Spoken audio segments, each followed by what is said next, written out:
ce qui est le travail contre les discriminations, en tant qu'organisation antiraciste, qui est un peu pour nous,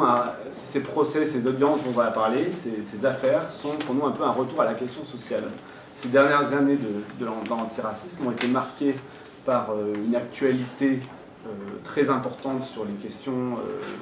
de propos racistes. Alors certains parlent de dérapage, on parlera vraiment de propos racistes parce qu'un dérapage quand il se multiplie n'est plus un propos. Et nos organisations sont concentrées leur travail sur la multiplication de procès à l'encontre de responsables politiques, d'hommes médiatiques, de journalistes contre ces propos racistes. Et on a vu, cette période a été favorisée notamment par l'élection, d'abord la nomination de Nicolas Sarkozy en tant que Premier ministre, puis son élection en tant que Président de la République. On a vu, pour conquérir les voix du Front National, une surenchère dans les propos racistes pour donc amadouer un électorat qui souhaitait récupérer pour 2012 et bien heureusement qu'il n'a pas réussi à récupérer. Cette libération de la parole raciste a eu des conséquences, à mon sens, assez dramatiques, qui met notre société aujourd'hui voilà, dans une concurrence où finalement on n'a plus honte d'être d'extrême droite, on n'a plus honte de voter Front National, et surtout on a vu une multiplication de ces propos-là, de responsables politiques. Ça va bien sûr Éric Zemmour, mais aussi des ministres, comme Hortefeux à son temps, Éric Besson,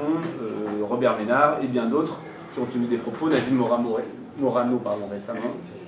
qui ont tenu ces propos et a un peu libéré cette parole raciste. Malheureusement, enfin heureusement d'un côté, nos organisations antiracistes ont concentré leur action et ont multiplié les procédures judiciaires ou médiatiques à son encontre, mais on a un peu oublié la question sociale,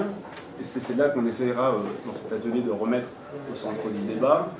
à savoir l'accompagnement des victimes et des gens qui vivent la discrimination et le racisme au quotidien. Dans le passé, SOS est né sur la question des violences policières, SOS Racisme. Plus tard, ça a été les testings qui ont été un travail qui a permis de mettre en avant en France le phénomène discriminatoire, qui était toujours lié à cette question sociale. Et aujourd'hui, quand on a le procès des cheminots marocains, on a peu d'organisations qui sont à leur côté.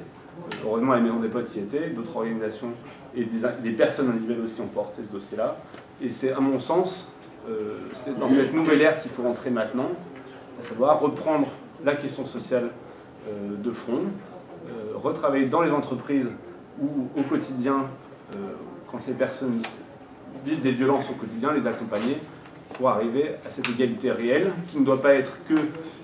dans les médias, qui ne doit pas être que sur France Inter ou entre journalistes qui s'interpellent, mais qui doit bien être auprès des gens au quotidien.